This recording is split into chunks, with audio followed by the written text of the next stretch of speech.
So I bought this drum kit for 200 from Craiglist. It's a Mapex M kit, and I bought it with a snare that I didn't like, so I sold that for 60 and bought it with, is it the Pasty 502 Ride?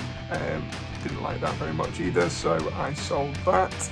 It's got Remo Ambassador heads on it, so I have bought new pinstripes for it. I prefer the pinstripes, so I'm just going to change these ambassadors up and see what they sound like.